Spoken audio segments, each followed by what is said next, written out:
Hi everyone. A very good evening and welcome to this third session of Voice of Achievers in Zoom webinar. Today's session is going to be filled with lots of inspirational thoughts, and we can also pick up knowledge on the trends in medicines, particularly in gastroenterology. He is a doctor and senior most consultant at Apollo, colonel in the army, and Kannana to his siblings and Kanna to his friends. For me, I simply love him as my Chittappa. Having lost my dad 25 years ago, I will proudly say my Chittappa has been friend, philosopher, guide to my family over the years, not only to my family, but also to our extended family. Friends, if I close my eyes and visualize my uncle, I can see only his smiling face with gentle reassurance. He's very fond of children. The simple affection that he shows on his friends, I have known on many instances. Any patient saying they are from Srivilliputturu, they become extra special to him. I wish to mention here of his school friend Ambi, who would come to Apollo for checkup. He would go to uncle's secretary to inform Ambi vandirukkennu solle in Rajni style. Not waiting for a reply sometimes, he will simply walk into the uncle's consultation room with a loud greetings and calling out uncle's name Kanna. And my Chittappa becomes very emotional and he also gives him a good hug. And that's Colonel Krishnan for you. His love for his friends is something that we should learn from. My uncle has a lot of his friends who have guided him on important decisions of his life, he says with pride. And as put it by Sri Adi Shankara, Satsangatve Nisangatva. The friends are the ones who make our life into a better career or into a better life in times of need. A doctor should always smile at patients, and it calls for a natural strength in doing so. I have seen my uncle smiling at patients always, and having been in army for close to 3 decades, I must say he maintains highest of medical ethics in his practice. Today we are lucky to have him to share his thoughts with us. Let me just mention one more thought that comes to my mind before I request him with questions. Being born among 7 siblings and having lost his mother early in life, he has achieved great heights in medical profession, and more importantly so, in his nature of being a true human being. Thanks to his father, Dr. Shankar Narayanan, who was also an eminent doctor in Srivilliputturu. The presiding deity of Srivilliputturu, Sri Andal, in her pasurams have sung in praise of Lord Krishna.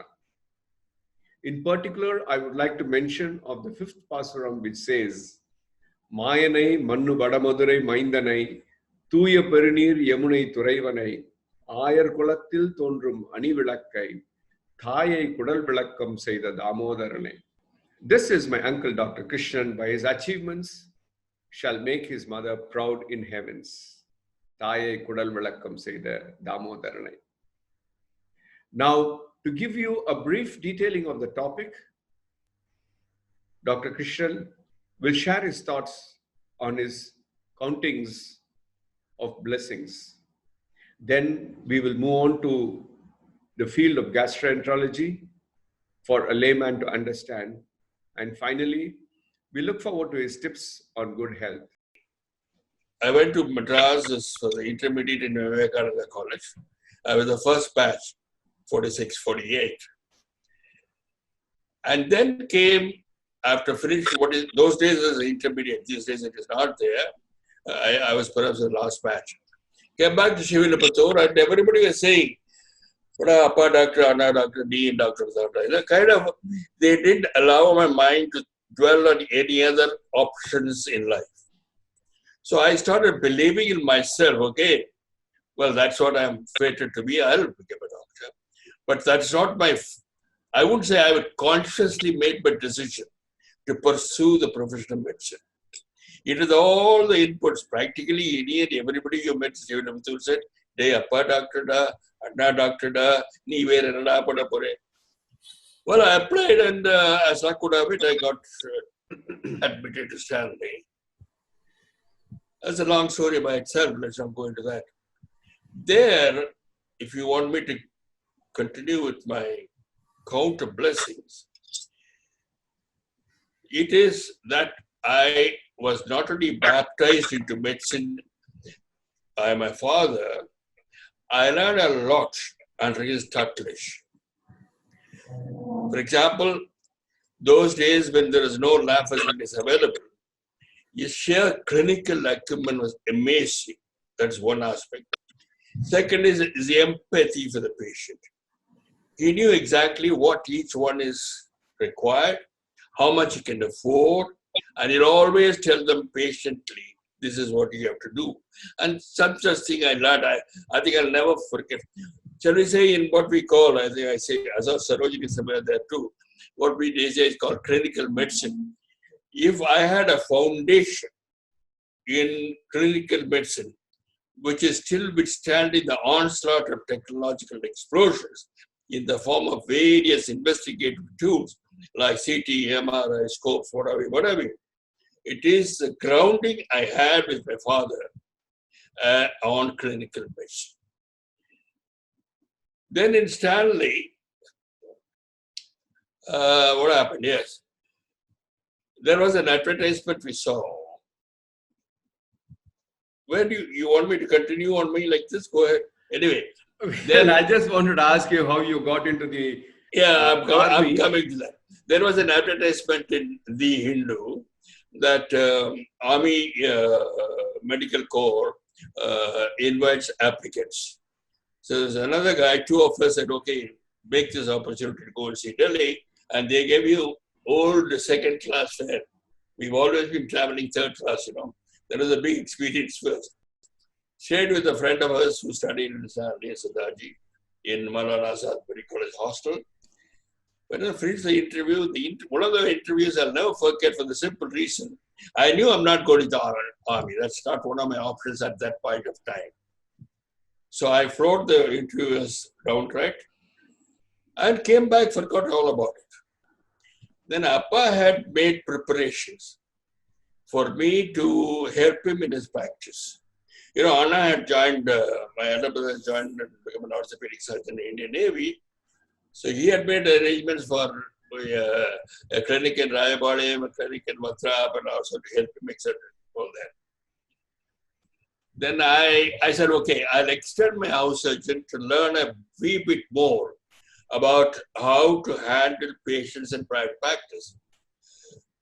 I have written that in our professional articles, that somehow the medical education that is given to us doesn't make us a reasonably complete doctor to take care of an average person with average illness. It's a different story that when you have a severe heart attack or a stroke or a cancer, you're taken care of. But if a fellow comes to you with a simple diarrhea, a simple fever, that kind of a thing. So I thought I'll help myself to educate a wee bit more and spend another 3-4 months in Stanley, mostly in the labor room. That was a terrible experience anyway.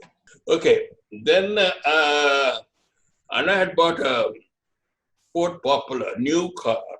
You know the price? 6,500 rupees. New four-wheeler. And I drove him all the way to Bombay, Malabar Hills, where he stayed. Spent some time with him. Then that's the time Maha Sannidhanam, Abinava Vidyatirtha, had camped in our house in Srinagar. So Appa wanted all of us to come, that you were the only child at the time. Ramesh and Ramani were not born. But Anna couldn't come because of the exigencies of service. So I took you and Mani, came to Srinagar. And there again, I don't know if anybody had told you, that among the many children who were running around all over the place, Maha Sannidhanam called you and hugged you, blessed you. That's something unique. Anyway, then this topic was open to my dad. I said, look, I have an offer from Army. saying that I've been commissioned into direct, permanent, regular commission. I said, Appa, before I came to Shivaliputur, I checked up with my teachers in Madras. They all say it's a damn good job. Take it. You know why? At that point of time, civil as a surgeon in Madras was getting 250 rupees a month. Gajraj was getting that much. And army gave 1675 rupees. Okay.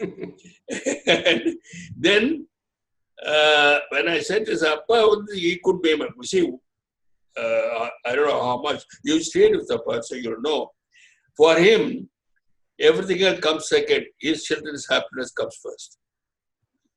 Therefore, he said, okay, you desire that, let me see. I can't make up my mind. Maha Sannidhanam was camped in Shatu. We went there. And he told him, I'm trying to ask him to join my practice, but he desires that he should go and have a time in the army. போட்டுமே நன்னா நன்னா முன்னுக்கு வருவான், கவலைப்படாத, ஆணுக்கு என்னோட ஆசீர்வாதம் இருக்குன்னாரு. That's where I got it. I joined Indian Army Medical Corps with his blessings. Before I go further, 2 more encounters with Maha Sannidhanam Abinava Vidyatirtha. I'll straight away tell you right now. The second was, I was in Army Base Hospital, Delhi, where the gastroenterology was scope and all. Suddenly, Kasi, my brother-in-law, telephones me, "Day, kada na vande acharya solita. Nee vande avarku vande nee test பண்ணுவேமே, அத test பண்ணோம்." I said, "What are you talking about?" No, na solliyachi nee va. So I didn't know what to do. I said, okay, I took permission from my commanding officer to take the scope and the light source, separate things with me. But something was bothering me. I said, this scope has gone into over 100 mouths. How can I go and put it in, it was a demigod for us. That was, sanchara, the kind of a perturbed state of mind. Who should walk it? The sole dealer for entire India and Olympus scopes. His son, Mahajan, Lalit Mahajan, good friend of mine. He said, "Sir, doctor, why are you looking so worried?" I told him, no problem. Immediately, he got an unopened, new, fresh scope from Crore Bagh. Gave it to me. Keep it with you whenever you finish, come back and meet me. அவருடைய ஆசீர்வாதம் எல்லாம் இது நடக்குமா? எனக்கா நடந்தது?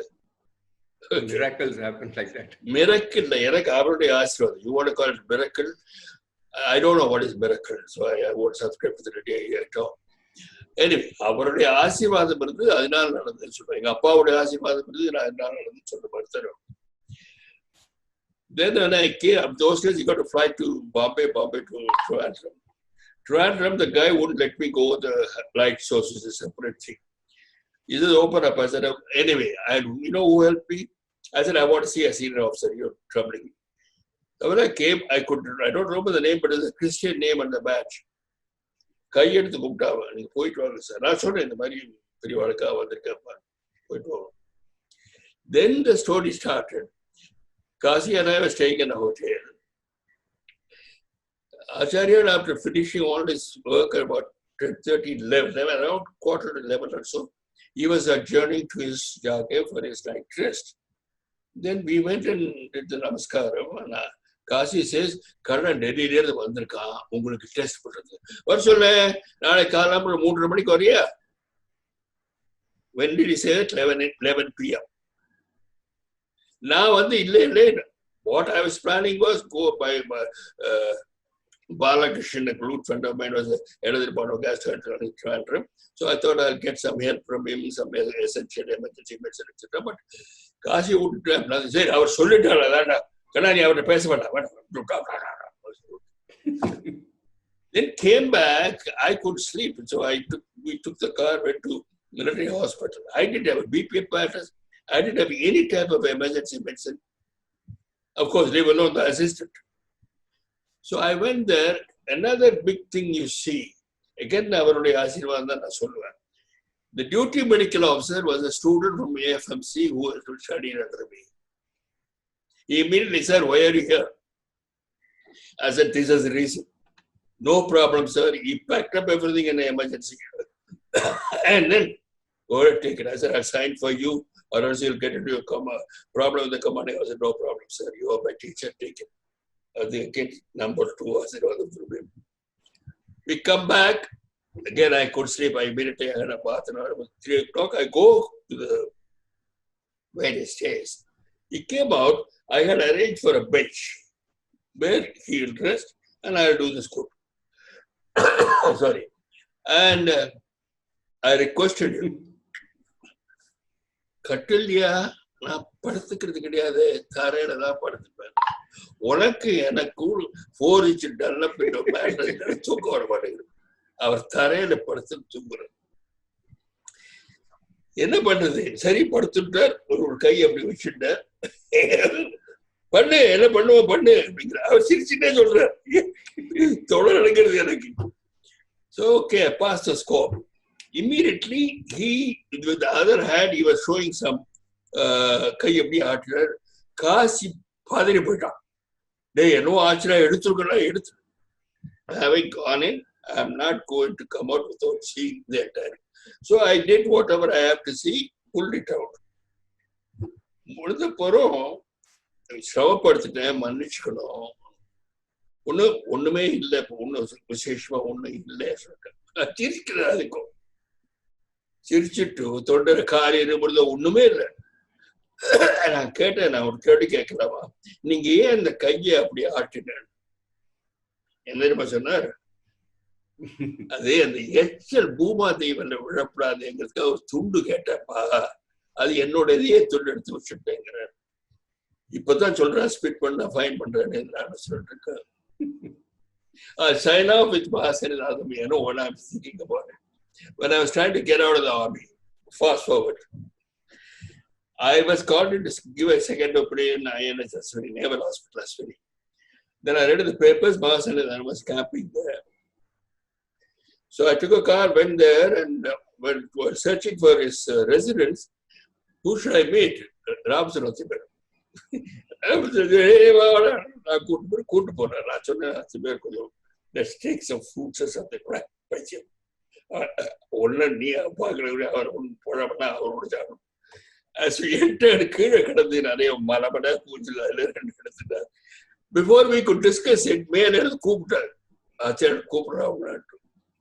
So we went there. I possibly didn't put it effectively enough out of, I don't know, fear, respect, indecision, whatever you want to call it, because I wasn't sure. Why am I asking him all this? He can't do anything. He can't talk to the army headquarters and say, send this fellow out. So that kind of a thing. Athibe put it succinctly, clearly. Kanna வந்து பட்டாளத்திலிருந்து வெளியே வரணுங்கிறா, ஆசீர்வாதம் பண்ணுவாங்களா? வரட்டுமே, வெளியில வந்தாலும் நல்லா இருப்போம். So at every stage in my life, I had his benign blessings. Out anyway, now that you asked me about how I joined the army, there's a thing called, first, we go to Lucknow for the training, army training, then we come to Pune, and then we are posted what is called a field posting. I was in Pooch, 1.5 kilometers from Uri sector, Indo-Pakistan sector. அதெல்லாம் முடிஞ்ச அப்புறம் purely by my records of service for 3 to 4 years, I was selected to join what the army called advanced medicine. It's the MD course, MD in medicine. I had no papa anywhere to share my records. I came here and there was some test, etc. I stood first, and so I was retained in Government Hospital, Pune. So I could register for MD medicine in Pune University. All was going smooth. I got married. Vijaya was already there. Subha was born. Chu was not born. Then about 3 to 4 months before my course is to finish, the eastern sector, the Chinese fellows started the war. They came up to a place called Tinsukia. They could have walked into Calcutta anyway. Then the army, with a knee-jerk reaction, they cancelled all the courses whatsoever, posted everybody out. I was given a posting order that you will go to military hospital for Oxford. You know where is Pune and where is Oxford? Anyway, forthwith means you move within 24 hours. We reached there, etc., etc. There was no problem, and I had a good time in Oxford. There was a lovely tennis court, and there's a good club, and good all that. But I was perturbed that my MD is not finished. So after the Chinese ops is over, I wrote to Pune University. I said, when can I come and join? Rude 19 reply. You've been rusticated because you have lost your term days. Finished. Then I wrote to Commandant FMC also. He was a poor man, tried his best. Nothing could happen. So I said, okay, after this tenure, I'll go back to Appa and start to practice with him. Somehow, I kind of resigned to that kind of an attitude. That's where another, one more blessing I want to count. An officer came to me with what is called a pericardial defeat. That is, there is a sac which covers like the lung, everything. There's a tissue that covers the heart like a bag. And if blood or fluid accumulates, then it can choke the heart. When it chokes the heart, you die. One fellow, Virk is his name, I still remember. He came to me with that kind of a thing. The only way you could save him is to take out the blood. But it so happened, there was a VVIP problem. His father was a V-cubed IP in Punjab.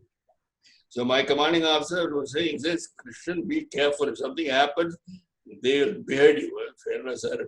As far as I know, I must do this for him. And I told you that, I don't know, some time ago, Amarjit Singh Sahel, whose name this was.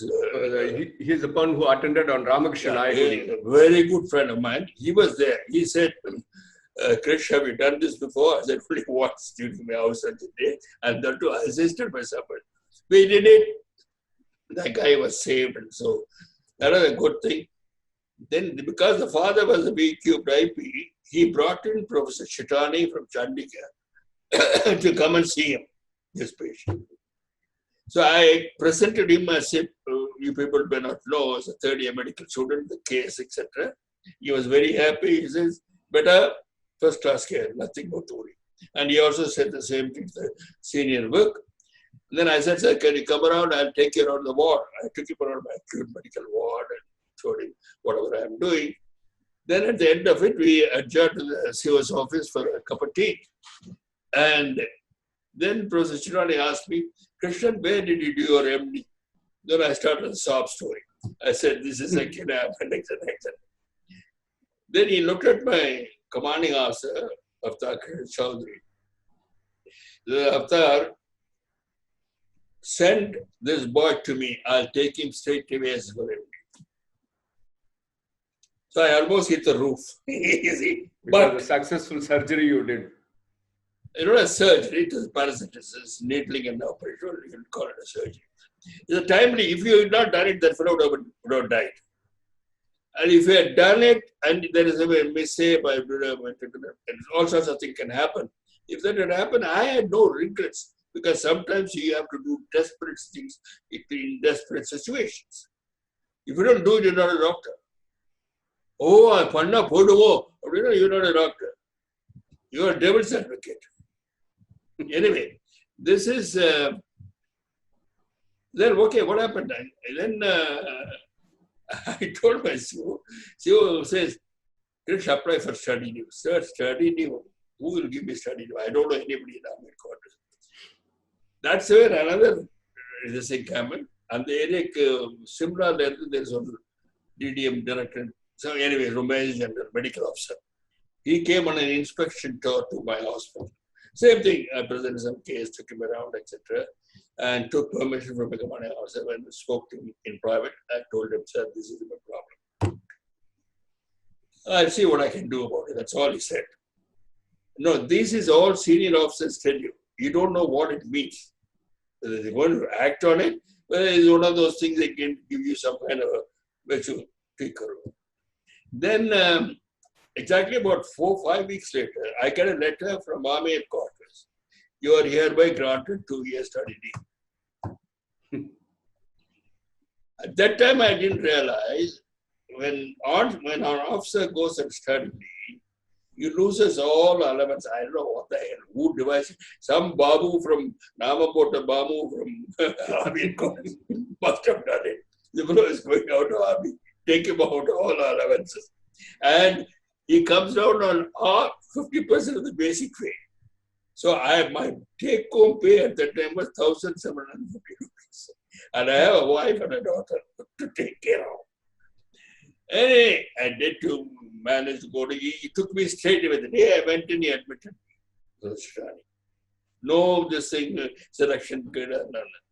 And you did your DM also in Chandigarh. Yeah, and that was another story, but I don't want to expand on that. I did the MD. Based on the MD, because I stood first and given up the University Gold Medal and all. On that criteria, I forced my way into DM also. I did that, MD and DM is all over. Then I was posted to Base Hospital, Delhi as a gastroenterologist. During Indo-Pak War, you had the opportunity of treating the casualty of all ranks. Twice. How did you feel treating the... One was in 1965, when there was the Indo-Pak War. And I was in Firozpur. I was what the army calls a medical specialist, physician. Now, what a Firozpur is a 225 hospital,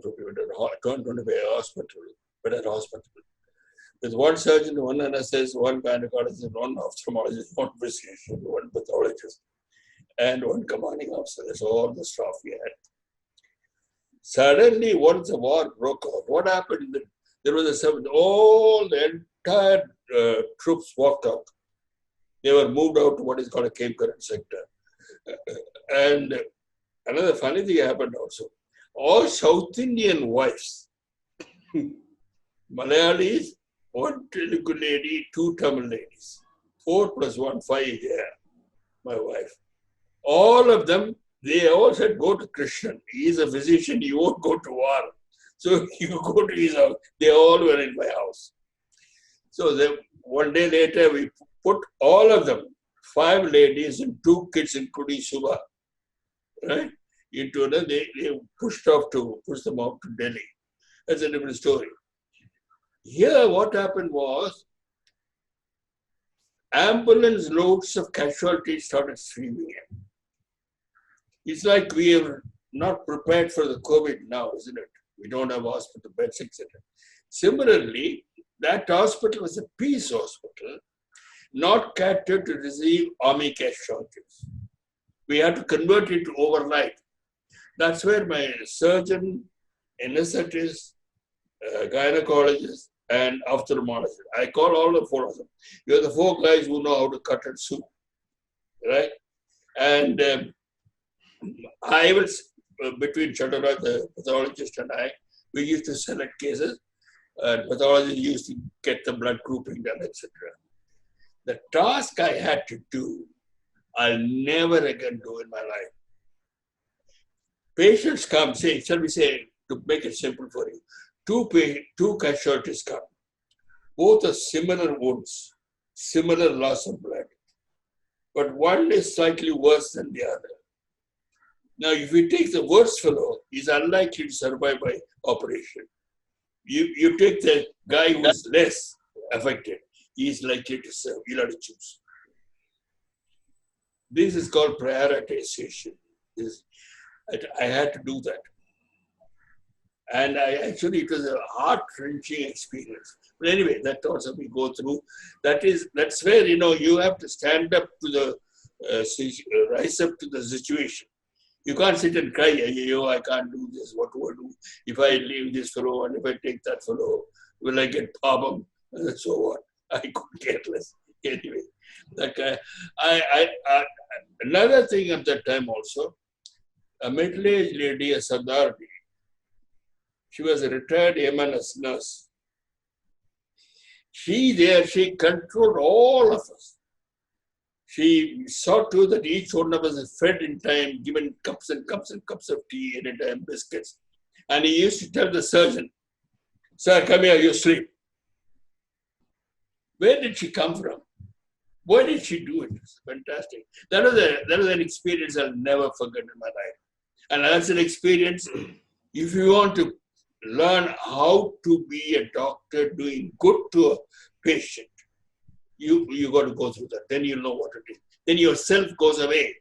You do everything for the patient. That's the one experience. Next was not great. Next was in 71. We had the Indo-Bangladesh operations.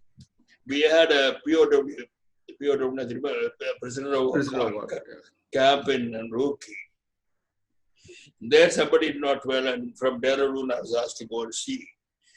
This is a different experience. I remember now that you asked me. There was a colonel of Bangladesh army. Yeah, you told me before. Very interesting. That guy, he is colonel means I was only a major. He stands up and salutes me. I told him, sir, what are you doing? You are not only senior to me in profession, elder to me in age, and much 2 ranks above me in army hierarchy. This is, no. You are a victorious army, I am a vanquished army. A vanquished army chap has to salute the victorious army, whatever the rank officer. I said, you and I don't have that equation. Please sit down. That's the only thing I know. Otherwise, the patient says I was not Chitra, at times, I feel how we civilians are so unaware of the risks that Jawans are taking. And incredible. And such experiences shapes up one's life to very great heights. I know daughter Subha has been in army. Colonel Shankar has been in army. Four from our family has been in army. It makes us all so very proud, and we all bask in your glory. Shankar has done a landmark study of. Can you hear me? Yeah, I can hear you. A landmark study on thyroid in an epidemiological survey in Sikkim, and that changed the face of children. Yeah, a remarkable study he had done. And that's why he branched out to endocrinology and thyroid. He's doing only thyroid now, even in Delhi. Subha had a great experience in IPKF. She went like Indian Peacekeeping Force. She had a lovely time. See, the criteria why she was selected and taken there was somebody who knows to talk Tamil, because the local patients they were looking after, and somebody has to converse them in Tamil. That's why she went there. She used to be flown in helicopter here, there, etc. And she used to dine with the commandant, Major General, and things like that. And Jaya, oh yes, I can tell you, Jaya was pestering me. She wouldn't let me eat, let me sleep. That kind of a thing. Then the same Amarjit Singh Chahal was the Major General in Southern Command, controlling IPKF. Okay, then I didn't speak to him. I know Amarjit very well. He is straight like a ramrod as far as the army is concerned. I spoke to Hardev, his wife. She maneuvered it and got Subha back about 1 year or 6 months earlier. Subha was furious. Why the hell did you bring me back? But she had a great time. She still has, yes, LTT flag. She's got it in her house. She still displays it. And she's got a great army. You're talking about not aware. Not aware is a very mild word. They're totally ignorant. They don't know what the hell this army is all about. Except Punjabis, Haryanis, Jats.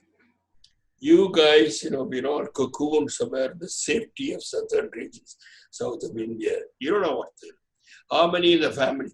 There are families in Punjab where all the children and the father had died in war.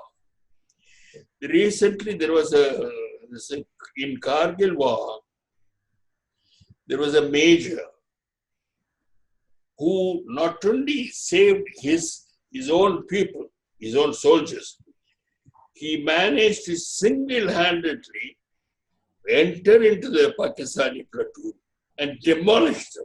Wow. But at the bargain, he also got one back. He died there. In Kargil, there is a huge big plaque on his name.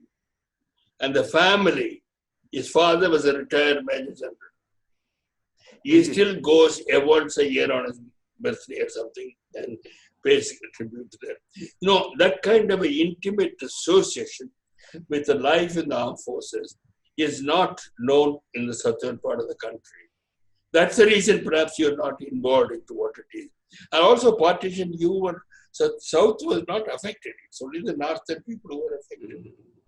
There should be a greater understanding of the trials and tribulations an average army guy goes through. You don't look at some lieutenant general flying out on a plane or a helicopter and 3 pilot chiefs going in front. No. That is all after hard work. Harder work, then you reach that level. Once you reach, it's not easy to reach that level either. We've had True. It's come. So we'll move on to your civil life. Having spent 27 years in the army, then you came back to Chennai and you started your practice in HM Hostel, where Dr. P.C. Reddy, he was your classmate, Chidapa, during the college? Yeah, he was about one batch junior, but in Stanley, those things didn't matter. What a legend he is today, and phenomenal work that he's done to the society. I can see Bhavani. Can I talk to her? During question hours, maybe, okay. Please. So you joined the Apollo hospitals, and and you told me something that he offered you a job and then you wanted to take it up, and then your friend came and helped you. No. What happened was actually getting out of the army was a big problem. That's a different story. That's where I still owe a lot to my wife. She was initially, even when I wanted to do the DM, she asked me, you have 2 daughters and a wife. You are approaching 40. You still think you can go and do the rigors of a postdoctoral training? Think it over. Finally, after 2 days, I said, the bug is bitten me, I have to do it. She rode along with me.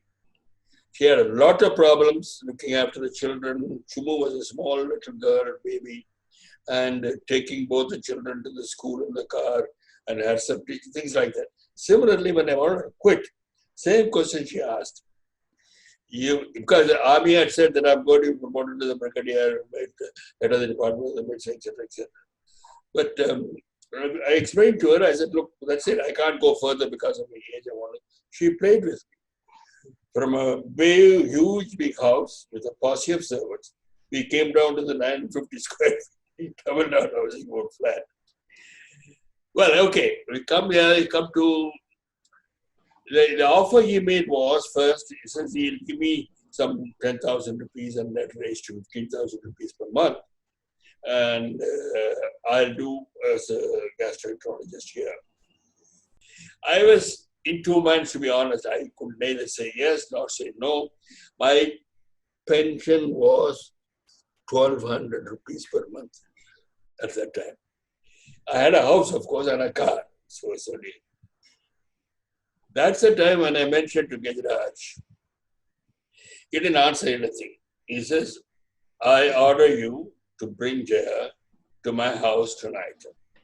Gajraj is your college friend, isn't it? We mean thick as thieves. Yeah, as the expression goes, friends thick as thieves. Anyway, and of course, I could talk about it a hell of a lot and go back to my college days. Anyway, and when I went there, Venkat, another friend who met him also. Father of Dr. Ramasubramaniam. That's right. He was also there. Then he went to the terrace, he opened the usual scotch and kind of brainwashed me, I should say. Ultimately, he said, if you either you do well or you sink, I am confident you'll do well. If you sink, that's all you're worth, go to hell. But don't accept the job. Tomorrow, you want to have a holiday, Subha's wedding comes. You'll go and ask him for leave. And when we came home, it was well past midnight, 2 o'clock or so. Next morning, I went and told Pratap, I said, look, oh boy, this is what I've decided. I'll be fee for services. The magnanimity of that individual is, he says, yes, Krishnan, welcome on board. And then somebody came, she took me to room number 106, I remember, I stayed throughout the 30 years there. And the first case I saw was referred by him. He didn't hold it. See, what he could have done is, every day he could have done about 5, 7, 10 gastroscopies by me. He'll take the money. At the end of it, I'll get only 50,000 bucks. He didn't hold it against me. And whatever I wanted as far as the department is concerned, he's been very, very readily approving it. Gastroenterology. This whole field has come up to a very big level only over the last 6 decades. If I'm right, it's the whole development to the recent developments, yes. And earlier than that, it was not considered as a separate department. No, actually, earlier if we talk about, when I studied in medicine, there's only medicine, surgery, midwifery. Midwifery is obstetric gynecology, and ENT, ophthalmology, somewhere here and there. They were major specialties.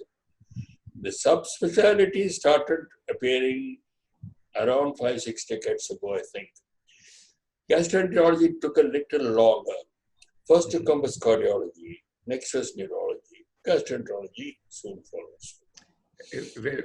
Some of the interesting facts that we try to look into our scriptures talks about the 5 vital forces of human body. It says about prana, apana, vyana, udana, and samana.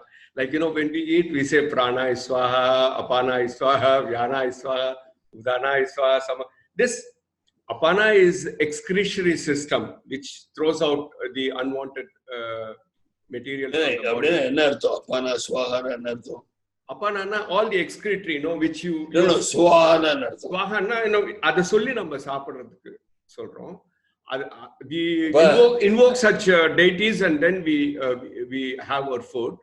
And then this apana function in a human body is it enables you to extricate the thing. And samana is the digestive system. So keep wondering, how even in Vedic times they have understood. And I hope my brother Chupamani is listening. நம்ம ஒரு நூல் கிழவி ஒன்று சொல்லிருக்காப்பா, அவ்வையார் பாட்டி. அது கூட நீங்க முன்ன சொல்லியிருக்கேன். ஒரு நாளைக்கு ஈராய் என்றால் ஈராய், 2 நாளைக்கு ஏலாய் என்றால் ஏலாய், என்ஷான் உடம்புக்கு 1 ஷான் வயரே பிரசாத். அது புரியுது இல்லையா அவனுக்கு? ஒரு நாளைக்கு சாப்பிடாம இருந்தா இருக்க மாட்டேங்கிற. சரிடா, இன்னைக்கு நிறைய சாப்பாடு, 2 நாளைக்கு சாப்பிடுறேன், ஒத்துக்கேன்னா அதுவும் மாட்டேங்கிற. இது மாத்திரம் இல்ல, அவளுக்கு அப்பவே அனாட்டமி தெரிஞ்சிருக்கு. நீ உடம்பு ஷானால வந்தேன்னா வயர் 1 ஷான், சாதாரணமா இருக்கு அவளுக்கு. I don't know. I mean, maybe that, for example, Susruta Sharaka was supposed to be descendant of the Mantri. Susruta was the first ever surgeon to do plastic surgery. He did it in the nose. Okay. What Sharaka had described, what we call tropical screw today, description of the stools, the way he described has not been bettered even today. Sheer clinical observation and the extraordinary mind and brain that work with them. Okay. They're good, great on that score. And over a period of time, we started learning the scientific basis of how the human system works. As it came up, then we started finding out various reasons why a particular organ falls ill. Okay. That's how it started. Now, initially, even a diagnosis of ulcer was by talking to you, first listening to you, then talking to you, and putting a finger on the abdomen. Now, it's not that you have a scope, you push it in, you know what it is. But the results, guys don't bother about it at all. Anyway. In this way, the scopy came in. The endoscopy, yeah? Endoscope. Endo is inside. Scope is to see. That's called endoscopy. Now, endoscopy came in. Initially, they had a very complicated equipment, big one, thick one, and difficult to swallow, etc. Now, any amount of refinement has gone into it. With the results, it's almost a child play for anybody to pass a scope and see. All these refinements are went one step. There is hardly any human orifice through which a scope could not have been passed to visualize inside the lumen as to what's happening. Okay, but there again, you can if you I know if you can see that you put this here, you only see the wall. You don't know what's happening here outside the wall. That is where the endosonogram. Now, what is sonogram? Sonogram is ultrasound. Ultrasound, according to my perspective, is the greatest landmark invention in the medical investigative armamentarium. Because what is ultrasound doing? With a probe, you can see everything inside almost. Through fiber optic cables. No. Fiber optic is scope. Scope. Sound waves, ultrasound. Sound. With certain megahertz, etc. You pass certain sounds. And depending on how much is reflected, etc., there's a way of calculating this. I'll give you a simple example. The pre-ultrasound days when I was a gastroenterologist too, a patient comes to me with a severe jaundice. For about 10, 12 days, we will be doing this test after that test after this, and we will still be not 100% sure whether what he has is obstructive jaundice, which should be operated upon, or a medical jaundice, if you operate upon anesthesia, you give that patient a die. So that was the mini move you have to do. And today, what can happen? The probe goes in a jiffy, literally jiffy, fraction of a second, you know what it is. That is the kind of thing ultrasound has done to medicine. The same ultrasound is now fitted to the scope end. So what it was seeing only the lumen here, not outside. Now if you put an ultrasound probe here, inside the stomach, it can also tell you what is outside the stomach wall. So that's a great achievement technologically. Wonderful. And when we try to observe and understand the digestive system, we see a chain of, again, miraculous happenings inside our body. As you said, every system in our body, whether it is digestive system or neurological nervous system or cardiac system, it's all a miracle that's happening. And one thing which really surprises me is I'm told that in our stomach, the concentrated hydrochloric acid, which we can't touch with the finger, is being generated inside. Such concentrated hydrochloric acid, and with the enzymes that is generated, it enables the digestion to take place, and slowly it releases into the lower intestine. And this is happening 24/7 continuously for as many number of years a person lives, and it all makes us think what a wonderful architect is the creator to have designed all these things. It's creator, miracle. Okay, it's all individual aptitudes in life. All these have been explained scientifically. That's why I'm saying here. The stomach secretes, as you correctly said, acid, which is the level of pH 2 to 3 or so. And there are protective mechanisms by which, not that that acid is less prone to harm. You have protective mechanisms which prevents the inner layers of the stomach from being damaged by the acid it secretes or the enzymes that it throws out. So well, you can't call it a miracle. It's a scientifically proven fact. You know, when you use the word miracle, it is unexplainable. It's something out of the ordinary, etc. Okay. And like that's the liver also. Liver is a chemical factory.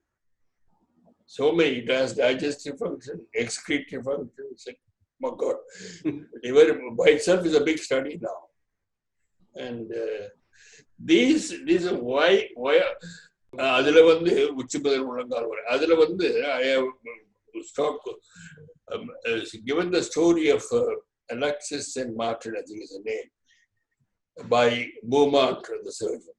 This guy comes with a gunshot wound, the abdomen could be open. That guy, because he was more brainy than the average person, he studied the behavior of stomach to emotional situations as well as chemical toxins. He went and told him your wife has eloped, and he found that the whole stomach was getting red. You know, this kind of an emotional background was the one that was touted as the basis of peptic ulcer. Now we know that it is not. So it may play a part, but there's lots of other things to do. Chidva, we are closing in on about 1 hour's time. I think audience are waiting to ask questions. Just one question I want to ask you before we seek the audience question. You please tell us, you know, today it's the atmosphere is so very silent. People are not knowing how to take it forward. So how do we tackle the present situation of COVID? Just your positivity and thoughts, what we can do. See, unfortunately, what we know about COVID-19,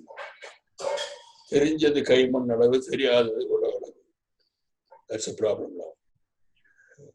In this situation, the first and foremost self-defense is not to believe in rumors, not to think that WhatsApp messages are all correct, valid.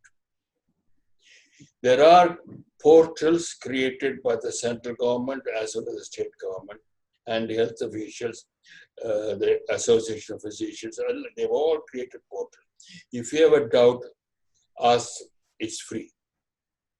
Don't even ask me, because I may be biased with my own background information on this. What do? I don't think we can do anything more than what we're doing now. What's going to go to the economy? God knows. You know, it's very difficult to say. But I think somewhere I seem to see some ray of light at the end of the tunnel. Because after this 14 days, already they've opened up quite a bit. They have to accept the consequences. Now we are slightly more prepared than we were on the 15th of March. You know, we didn't have hospital beds, we didn't have ICU beds. The next thing is we are getting information as to the pathology. You know what's pathology? You know, how the virus kills you. We all thought that the virus affects the lungs and it produces chokes alveoli from doing its function of exchange of oxygen. That may be still true, but that is not the basic. They now say it is a hemolysis and it's a thromboembolic. It's a vascular problem. The autopsy reports and the postmortem reports from Italy and the postmortem report from New York suggests this. So our whole approach to the management of this infection is slightly getting modification. Please leave that to the experts, not even me. Those who know about it, who are working on it. And I repeat it again, don't listen to rumors. And don't be It's true. What precautions you have to take. See, for example, what does the servant might say? ஐயா ஒண்ணுமே தெரியல sir, ஒருத்தருக்குமே ஒண்ணும் இல்லை ஐயா, ஏன் எல்லாரும் மூக்குல கட்சி கட்டி நடக்கிறாங்க. So her concept of illness is somebody should look ill. That's exactly does not happen with this business. A doctor goes. You know how many doctors have died? Have you any idea? Close to 5,000 medical personnel, doctors and nurses. Now you go to the hospital, you see a diabetic patient. He may be harboring this COVID, but he'll be asymptomatic. You won't know. You will get it from him. Not only you will give it to your own family members, you will get to tell other patients to see. So this is a kind of a situation where we are in the, I wouldn't say no-win situation. It will come. Once a bit of a definite type of treatment comes up, once, say about next year we get a vaccine, we'll be better off. But our part is go by what instructions you have and don't believe any rumors. Okay, Shilpa. Great. Now, I just would like to conclude with to recalling Bharatiya's poem. He says, பயமெனும் பேதனை அடித்தோம், பொய்மை பாம்பை பிளந்துயிரை குடித்தோம், வியனுலக அனைத்தையும் அமுதென நுகரும் வேத வாழ்வினை கைப்பிடித்தோம்னு.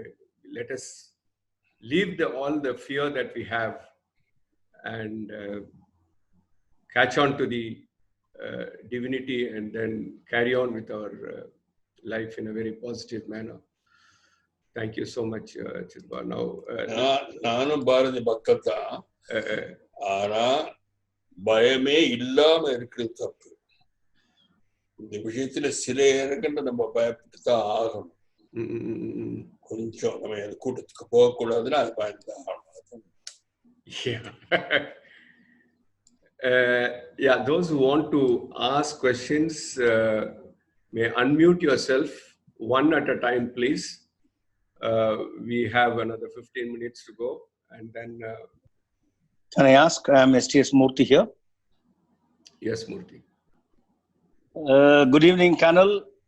I am STS Murthy, retired from Airport Authority of India as Assistant General Manager, and I was Mani's senior in college, Avlakurchi.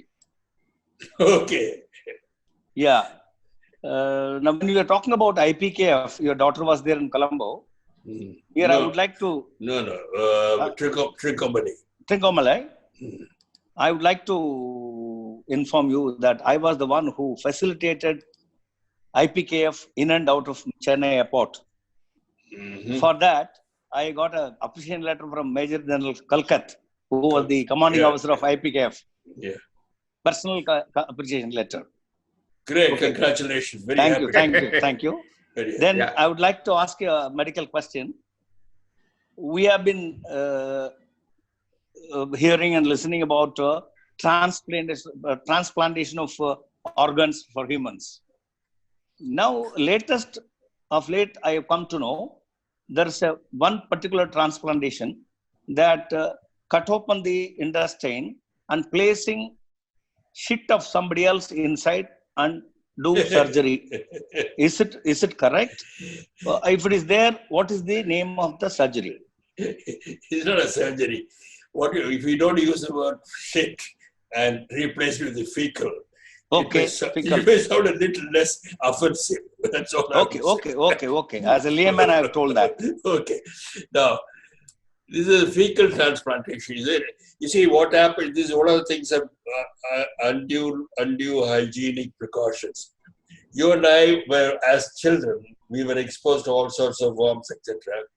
It is not there. There is some researchers have found out that certain types of colonic inflammation, that is colon disease, get better when you inject into the rectum feces, what do you call shit, containing a certain type of worms. This is called a fecal transplantation. It is done, but it's not widely practiced, but it is one of the, I have not done it. It's one of the accepted modality of treatment. In our country, I don't think it's required. We still get our hookworms, we still get our threadworms and roundworms. Don't worry. Thank you. Thank you. Thank you, Murthy. So I would like to ask a question. Yeah, please go ahead, Arjun.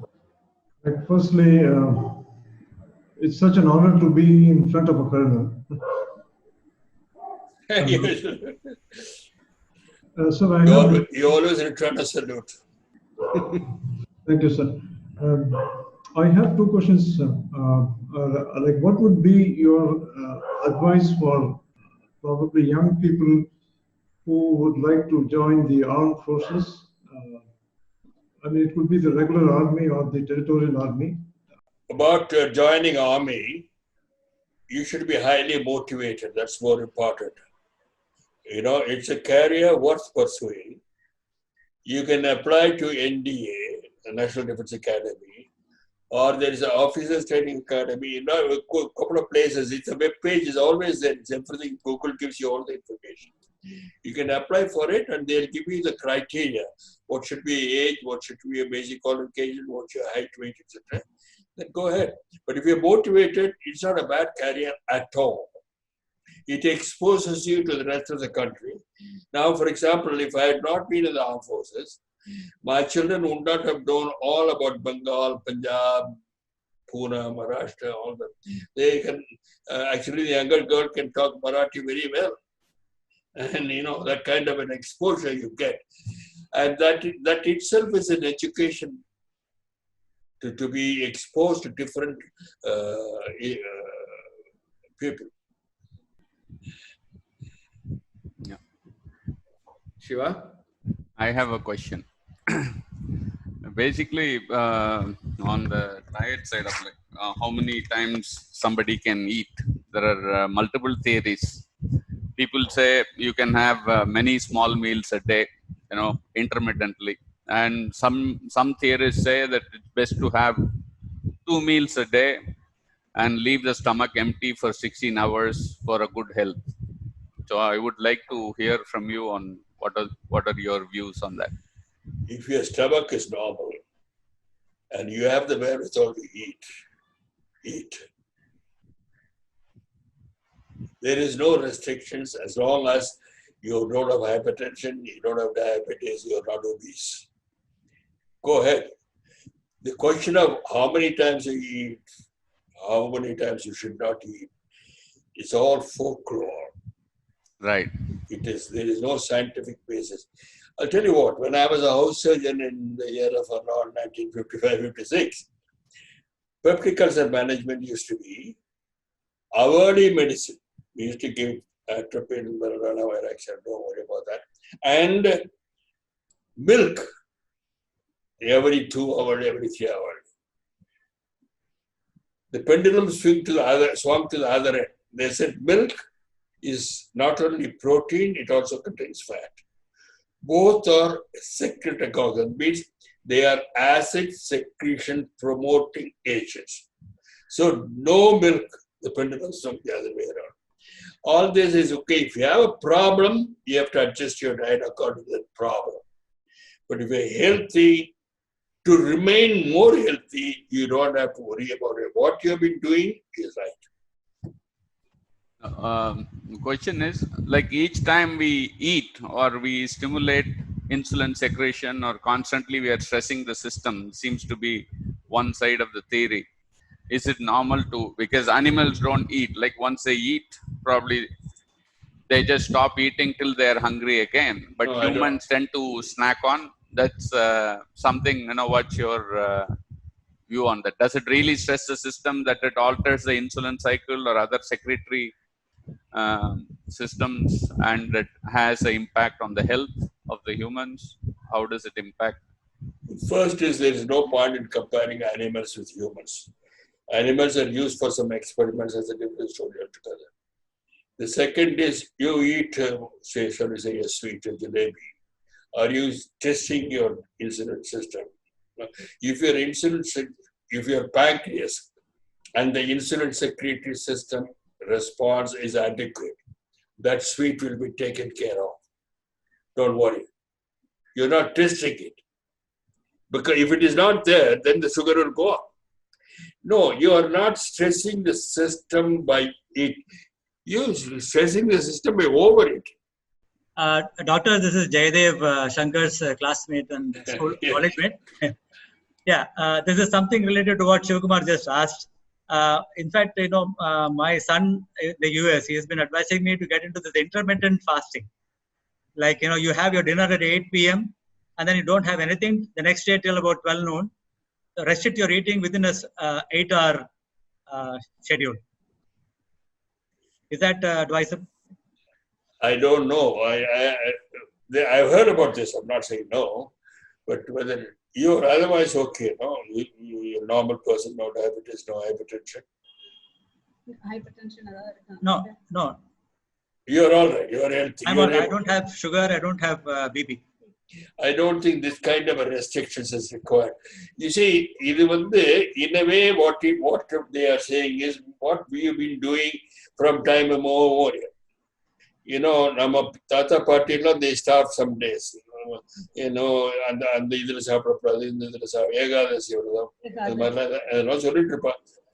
it's coming back now.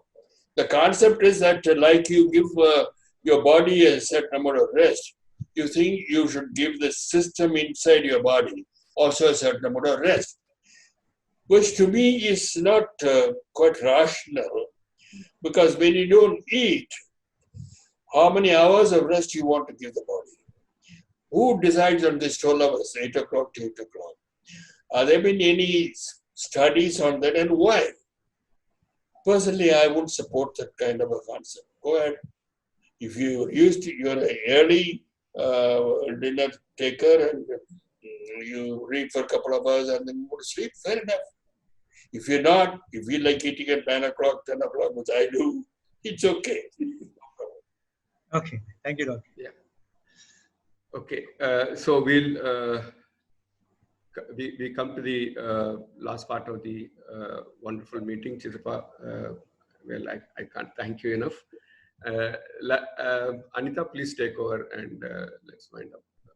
Can I make just one comment? Yes, doctor. Yes, yeah. please. No, and Dr. Krishnan doesn't like me to say this, but I owe my career to him. He says it too often. And he has been my inspiration. I was doing dermatology when he got me out of it. So I think all of you may not know, but many of us owe our careers to him. She's Dr. Sarojini and one of Dr. Krishnan's long-term associate. And she's almost an adopted daughter to me. Yes, Anita, please. Yes, so it was very nice. Thank you so much, sir, for your wonderful speech and sharing history about your life and miracles happened in this journey. And it was all inspirational thoughts, and this makes us to admire you a lot. It was a wonderful and precious time, sir. We wish your services to be continued for many more years. Thank you all, and we'll be happy to see you all in the next webinar. Bye. Thanks a lot. Thank you.